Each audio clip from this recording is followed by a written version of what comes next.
guys, welcome back. I hope you're all really well and having a great week so far. I've got something a bit different today to the usual, beauty and fashion videos. One of my goals for this year was to make this channel as true to me as I possibly could. I feel like this channel is literally my little safe space and I love it, and I adore YouTube, and I just feel like there's quite a lot of me that I don't share, and I feel like I do hold a lot of myself back with fear, so I'm scared to, do certain things because it's not what I usually do. But then I just kind of had a bit of a revelation where I thought, if I don't give it a go, I'm never gonna know. You might love some of the new stuff that I do. You might hate it, which is also fine. As well as being really passionate about a nude lipstick, I also have many other things that I love, and one of them is reading and books. And I do talk about this a little bit across my social media, and I have actually had a lot of requests of people asking for videos like this. I'm gonna do you a bit of a book haul slash book review recommendations thing,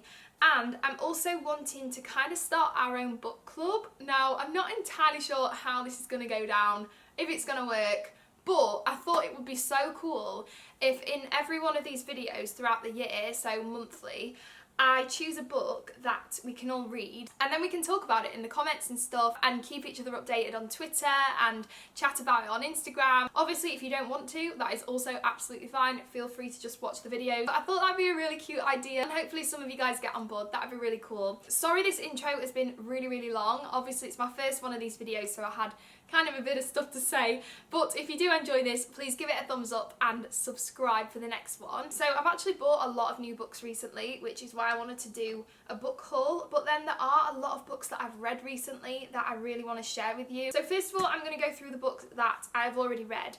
I'm not going to spend too long on each one because, like I said, this video will be hella long and you'll all be falling asleep. And aside from that, I really don't want to give any spoilers. I'm really not a spoiler person. I hate it when people spoil things for me. So I don't want to give much away at all about each book. I just want to, kind of share them. I'm going to kick off with a book that I'm pretty sure that a lot of you watching this will have already read, as it is a really popular book.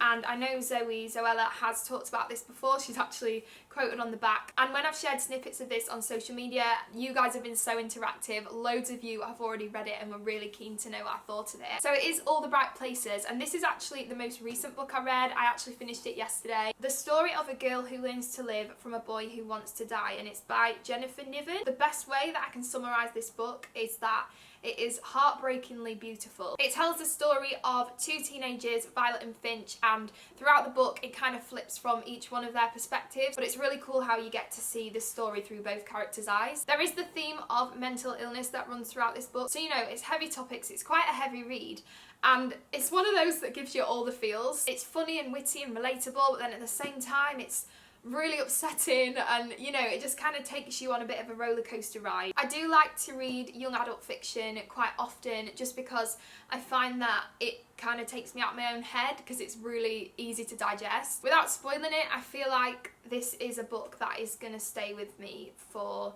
a very long time, and I was really gutted when it was over. It was one of those, when you turn the last page and it's almost like you've lost an old friend. So yeah, let me know what you thought of this if you've already read it. The next book is completely different genre, and it's called It's Messy on Boys, Boobs and Badass Women, and it's by Amanda de Cadenet. I love Amanda. I just think she's so cool. If you haven't watched The Conversation on YouTube, I really recommend that you watch it. It was recommended to me by somebody who recommends me a lot of cool stuff actually, and it was really inspiring to watch. It's basically like a series of interviews with inspiring women who've overcome difficult times in their life and kind of just sharing sort of the mess of life and being a woman. So this book is kind of part memoir, part advice, part self-help, that kind of thing. It's a really nice read because it's not too challenging. It's just very witty and authentic and feels really quite raw, and it's one of those that you don't have to read in order. You don't necessarily have to read it in order if you don't want to. You can literally just go to a chapter as you think you need it. I actually did read it in order. I read the whole thing pretty quickly as usual, but I just found this really inspiring and I read it at a really good time. I think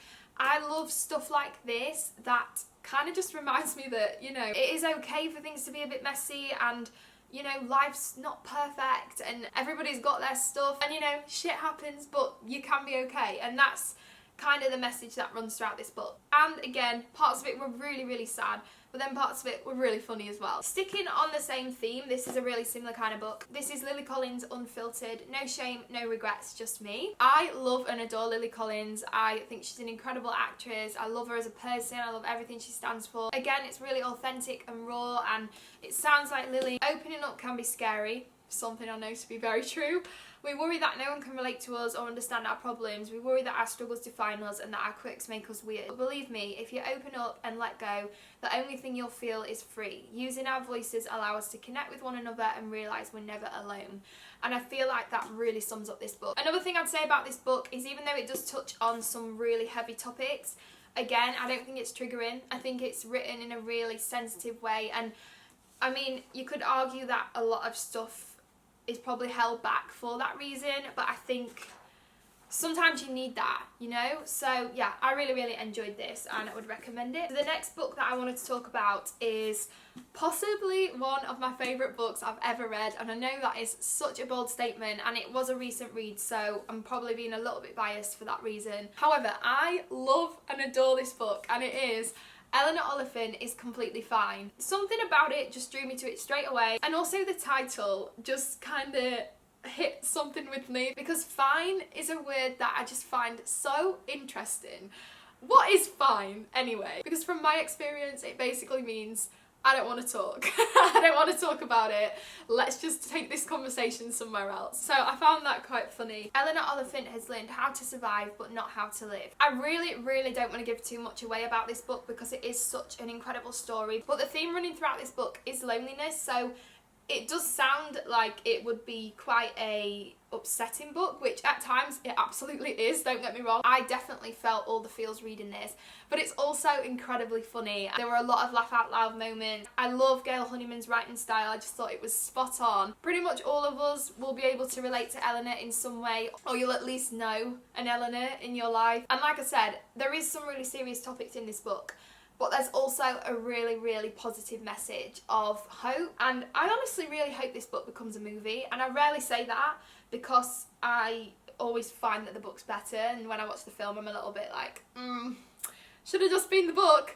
But this one, I just don't know why. I just kept visualising it as a movie. There's so many more books I want to talk about, but I feel like this is too long. Very quickly, I just want to mention this one. I actually read this quite a while ago now, but I will mention it anyway because it's totally different to the ones that I've mentioned so far. So this is The 40 Rules of Love by Elif Shafik. Hopefully I've pronounced that right, because pronouncing people's names, not my strong point. Just gonna put that out there. This is definitely a more challenging read than the other books I've talked about. What it does throughout is it flips between two parallel narratives, and it's also told by a range of different characters, so you do have to concentrate. You can't sort of read this and be watching the TV. I really don't want to spoil this for you guys because it's so unique to anything that I've read before, that I just kind of want you to experience that without really knowing where it's going to go. But it follows the story of Ella, who is on an unexpected quest to find love. All I will say is this book is very interesting. You learn a lot from it, and I think the whole overall message is really lovely, and it's really thought-provoking and inspiring. It kind of reminds you just not to lose sight of what's really important in life. I also read it and felt like I'd read something that I really needed to read. Also, I love the cover. This is so pretty. It's one of those that I just want to keep looking at. Right, I'm going to whiz through the books that I've recently bought because this is just getting so long. I'm so sorry. I feel like I've talked forever. So the first book that I bought is actually part of the Zoella and Friends book club, which I've bought a lot of books from over time, and they're all on my new bookshelf, which I'm so happy with. I've never been so excited for something. I literally bought the cheapest IKEA bookshelf. It was like 30 quid or something, and it's literally my pride and joy. I keep just sitting in bed and just looking at it, and I'm just so happy. It makes a change to them all being shoved under the bed or at the top of my wardrobe. But the first book that I've recently bought is Moxie. Vivian Carter is fed up with sexist dress codes, fed up with gross comments from guys during class, fed up with the high school teachers who let it happen, but most of all, Viv is fed up with always following the rules. Viv sounds a lot like me. Already really loving the girl power message of this book. Can't wait to read that. The next book that I have is a Sophie Kinsella book, and it's My Not So Perfect Life. I've seen a lot of people talking about this. It's supposed to be really funny. I feel like sometimes I do need a book like this to just kind of make me laugh. Everybody needs that. I mean, as much as I love the sort of more deep, meaningful books, I do think that every once in a while you do just need something that's purely there to make you smile. So hopefully this one's going to do that. Katie Brenner has the perfect life, a flat in London, a glamorous job and a super cool Instagram feed. I'd say that's like me. I've got the flat in London. YouTube, I mean, is it glamorous? I'm sat here in my pyjama bottoms with a dress over the top, so you be the judge. And my Instagram feed is not that cool. It could be a lot better. I feel like this book is going to be one of those that's really relatable. The next book is How to Stop Time by Matt Haig. The cover really drew me to this, and I've seen it everywhere, so I just kind of thought, you know, I'll give it a go. How many lifetimes does it take to learn how to live? Tom Hazard has a dangerous secret. He may look like an ordinary 41-year-old history teacher, but he's been alive for centuries. This sounds really interesting, and again, it sounds really different. The only thing you must not do is fall in love. I then have a book that I actually got in my PO box, which is super cool. I love that people have started sending me books. I'm all for that. I actually read annoyingly quick, and I also get really hooked, so I'm one of those that I'll look at the time and it's like 3 AM. So the next book is Big Bones by Laura Krill, who I follow on Instagram and she's so cool. Meet Bluebell, aka BB, aka Big Bones, the body positive, sassy 16-year-old star of This, her food diary life story of one hot summer. Took in for best mates, belly laughs, boys, and the best Bakewell tart. I think this is going to be one of those books that you wish you'd read when you were a teenager. I love how it's about body positivity. I'm all for that. And it sounds like it's also going to be a right laugh, so I'm really excited to read this. This actually comes out on Thursday the 8th of March, so you've got a little bit of time yet until you can get your hands on this one. I will let you guys know what I think of it. I might even read it next. And then last up, and I actually have loads more books here that I thought I was going to talk about, but I don't have time, is the book that I thought we could use as our book club book, and it is Carrie Hope Fletcher's All That She Can See. This has just came out in paperback, so I grabbed the paperback, and I have to say the cover is absolutely gorgeous. I adore Carrie. I'm sure a lot of you guys watch her here on YouTube, so I imagine that some of you may have already read this. Cherry has a hidden talent. She can see things other people can't, and she decided a long time ago to use this skill to help others. As far as the rest of the town is concerned, she's simply the kind-hearted young woman who runs the local bakery. But in private, she uses her gift to add something special to her cakes, so that after just one mouthful, the townspeople start to feel better about their lives. Where can I get one of these cakes? I'd eat the lot. They don't know why they're drawn to Cherry's bakery. They just know that they're safe there, and that's how Cherry likes it. She can help them in secret, and no one will ever need to know the truth behind her gift. And then Chase turns up and threatens to undo all the good Cherry has done, because it turns out she's not the only one who can see what she sees. This sounds so interesting. It sounds like nothing that I've read for a really long time. The reviews are amazing. Every little thing she bakes is magic. I just think it sounds so cool. I honestly can't wait to read this. So yeah, hopefully you guys get involved. I will link everything that I've talked about below, and of course the book club book if you guys want to get involved with that. And also my email address is below if you want to contact me there about how you're getting on with it. If you've got any book suggestions, please follow me on Twitter and Instagram and stuff and let me know. And yeah, I have talked for a long time. I am gonna go now. I hope you enjoyed this. I really love filming it. I feel like I'm going to want to do another one in less than a month. If you did enjoy, please do give this a thumbs up, and please do subscribe, and let me know if there's any other videos you want to see, because right now I'm feeling pretty open to ideas, so now is a good time. I love you guys so much, and I'll see you very soon. Bye!